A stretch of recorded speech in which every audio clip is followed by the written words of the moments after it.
Checks in. Bulls 8 field goals, 7 assists. Toronto and Oklahoma City coming up to finish things up. I think the biggest thing in the NBA, Marv, is Boozer lines up and misses on the jump shot. Every team has to find its identity, its style. Lynn gets fouled going to the hoop. It's either a drive to the hoop or a three-pointer. That's the way Daryl Morey likes it analytically, and that's the way he has designed his club. And that's the way Kevin McHale has coached it. So I love what Houston has forged here in terms of its own style. You mentioned the high number of three-point attempts. That's the most in the NBA. And they're not even a great team in terms of the percentage. They're about 35%. But they've got a number of shooters who take them. And so the chances of someone getting hot each night are really good. And our mid-range shot expert, our statistician Brian Taylor, points out as Dunleavy misses on that drive. The Rockets to this point have attempted just one shot from mid-range. That's Parsons off the blocking foul was just called. Timeout, 2:25 left. You're watching the NBA on TNT. When you've got Motiunas and Jones, there's a lot of length in there. Lynn met by the double. They swing it around and they swing it back out. Gibson in the post. Nice adjustment. Looked like he was tied up. Lynn has to hurry. And a foul is called. Of the quarter for Houston, which has really kept them in the game. They're 6 for 20 from the field. The Bulls are 10 for 21, but Houston has been to the line so much, which is kind of what they do. They lead the NBA in free throw attempts, about 32 per game. Jeremy Lin, who has been hit by injuries, several different types of injuries throughout the year. Setback recently, just showing signs of getting that stroke back. He opened the season. I mean, look at the anguish on Kevin McHale's face. Do we really need to? Although yes. It was kind of interesting to hear that one. Oh, thank you.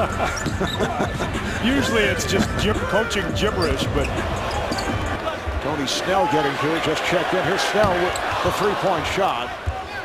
Rebounded by Garcia. Lynn is open.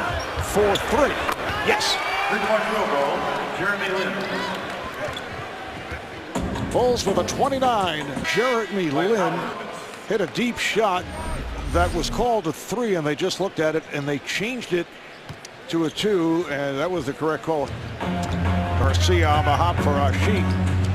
Lin gets into the lane, then pitches it back out. Here's a three-point attempt by Motiunas, and the ball back to Bulls up by 6. He's been bothered by back issues, knee problem. Lynn with a hard drive. Perfect example of what we were just talking about, the challenge when you guard Houston. With 14, stopped by Howard. Lynn for Parsons. Oh, he collided with Dunleavy. Took a shot to the head. Dunleavy taken back to the Bulls locker room after that hard hit.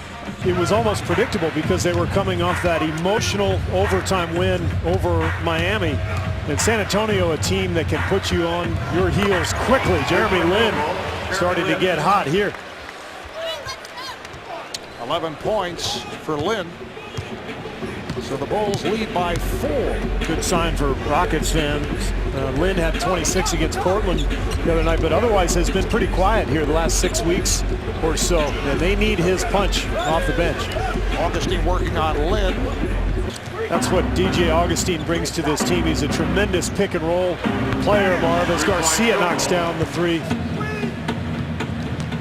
And with the Bulls defensive play, Houston has managed to shoot just 34% from the field. Jordan Hamilton of just, incidentally, that was technical foul number 11 for the season on Dwight Howard. Here's Boozer way off. Rebounded by Noah, gets it back out to Boozer. Beverly back on the floor with the rebound. Beverly playing without the face mask. Lin. Tip missed by Howard. Lin. And Howard puts it down. Lin. And that was good transition defense. Looked like Harden was going to have a chance to get to the rim, but then here comes Lin. I think we actually might see some competitive second-round matchups now. I'd like to see somebody put a list together of all the players in the league who have had the MVP chant. You know, do they have enough fire in them to kind of get through a playoff series with all the adversity they're going to hit? Jeremy Lin hits on the jumper, but that's what you have to get through as a team. The last 3 points of the second quarter, so they had 19 consecutive points scored against Houston. Lin will head to the line. He's fouled by Boozer. But they've got 23 assists and 7 turnovers. They're shooting 53% from the floor, and they're 9 of 11 from 3. I don't think they can play any better offensively. And as we've been mentioning, they are not a strong three-point shooting team at about 34%. That's right at the bottom of the league, 25th. You can watch live NBA games anywhere with NBA League Pass now for only $109. Get started at NBA.com. We know what they're capable of. Off the steal, here comes Augustine. Gets it back. Butler blows the layup. Lin back the other way. Snell is wide open. Did not hit the three. Lin is on it. Lin has had a solid game, gets it to Asheet. Talk about great passing and vision. That was just gorgeous from Jeremy Lin. This whole game, look at this beautiful feed from Lin. He looks to the corner, throws off Tony Snell, but he knew he had Asheet there the whole time. 111-87 the final. The Bulls pulling away in